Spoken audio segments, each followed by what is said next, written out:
It's July 13th, 1923, and another remarkable event is about to be uncovered by Arion, Rebecca, and Olly, the Retrospectors.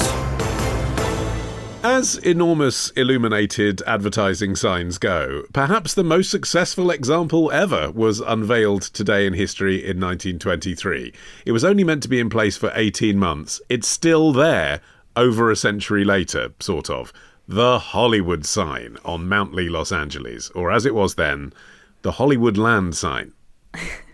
Yeah, the Hollywoodland sign, because that was the name of the real estate development that it was promoting. Because it was a publicity stunt, as we all know, but it wasn't a publicity stunt by the movie studios, which I had always kind of assumed it was a movie thing, but it wasn't. It was these real estate developers. And in fact, at the time in 1923, Hollywood as being just a direct synonym for the movie industry was quite new. It hadn't really taken hold yet. If you told someone that someone had gone out into Hollywood, you wouldn't necessarily assume they'd gone out there to be an actor. You'd think maybe they'd gone out there because of the dry desert air that was perceived to be healthful. That was one of the reasons people came there in the first place. And in fact, Hollywood as a place was still quite new. It wasn't until the 1880s that a land developer called H.J. Whitley started marketing it. What was then? It was just a very sparsely settled agricultural area full of citrus groves. It was 10 miles outside of Los Angeles at the time, but he had a vision that it was going to be the next big thing. Yeah, and one of the ways to help make it the next big thing was via this massive advertisement. And the whole project began in 1923 when Los Angeles Times publisher Harry Chandler, who was also this huge real estate titan himself in his own right, co-founded the Los Angeles Suburban Homes Company and bought up vast swathes of the San Fernando Valley. And he and his partners made a fortune, but then they wanted to promote it, and he came up with this idea of the Hollywoodland sign. And he was promising these luxury housing on the hills above the city, and it was a lifestyle proposition as much as a geographic one. It was constructed at a cost of $21,000, which is roughly $360,000 in today's money, which still seems like a massive bargain for something as iconic as this thing, all the way down these decades later. And the sign was composed of 13 letters, each towering 50 feet high and 30 feet wide, made of sheet metal painted white and anchored to telephone poles in a framework of wood.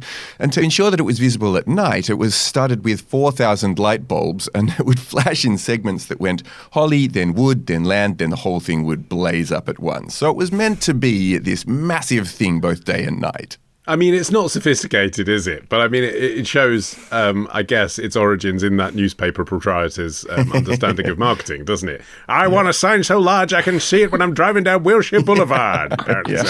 And of course, then the two things became associated. Yes, it was about selling property, but also, Hollywood's first movie studio had opened on Sunset Boulevard in 1911. So the film industry was well established by this point. And I guess so much was going up all the time. That's the thing, that even in just that sort of original 18 months that the sign was due to be there to get people to buy property there, studios were being erected all over the place and iconic films were happening all around. In fact, I think it goes to show how dynamic Hollywood was in the 1920s, that there is actually very little certifiable history about the origins of this sign. We've kind of given all the facts as known, because the building of it just wasn't particularly consequential at the time. It wasn't being thoroughly documented because it wasn't that important. There was so much stuff going on.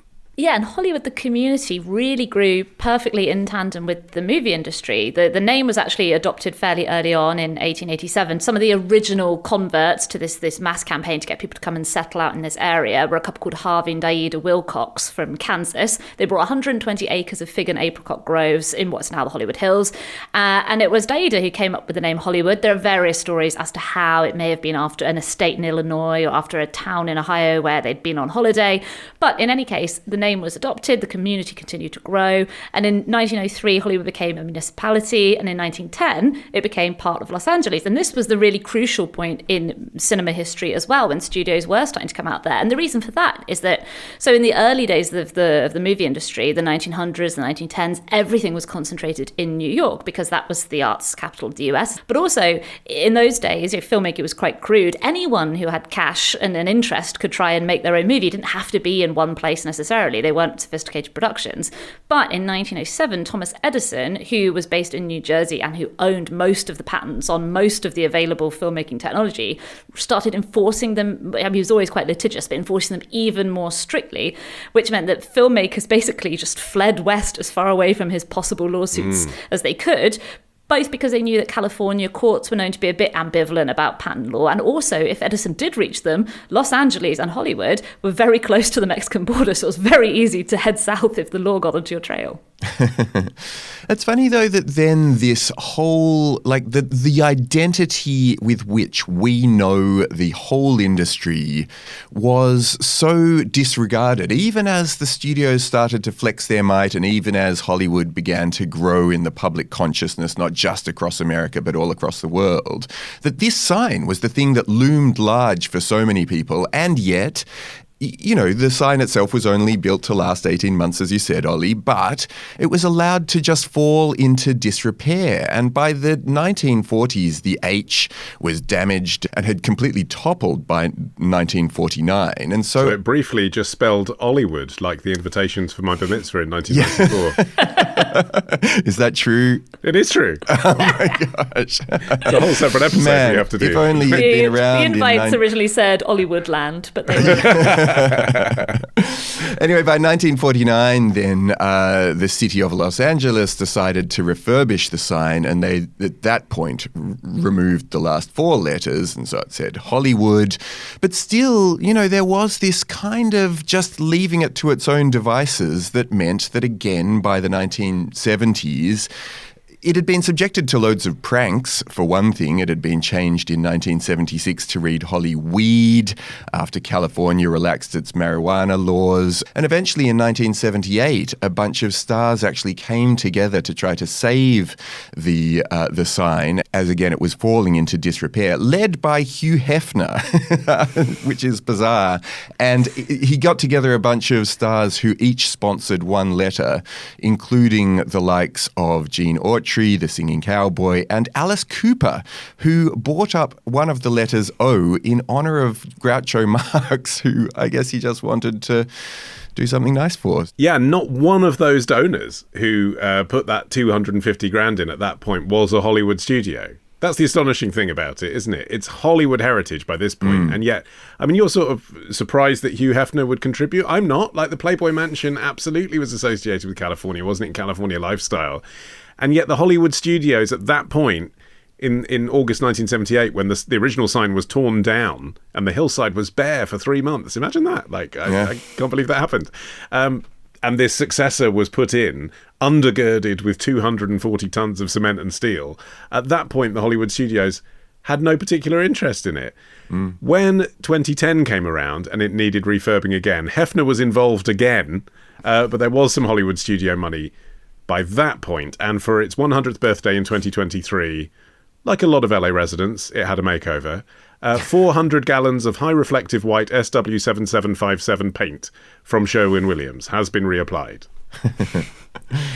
I think the thing that it reminded me of when I was doing the research is, remember when he did the episode on Central Park, and it really followed along that same timeline where you had its sort of heyday, which, you know, for the Hollywood sign was the 1920s originally, and then you had the Great Depression struck and suddenly no one could afford to maintain it anymore. Like, the land company that had originally installed it dissolved, so there was no one to maintain it anymore. There'd actually been one guy, a German immigrant called Albert Kott, who had been painstakingly maintaining both the sign for cleanliness and also those 4,000 electric bulbs for the illumination. He obviously was out of a job, and so the sign fell into disrepair, and then of course it was restored in the 1940s when America's fortunes were a bit better.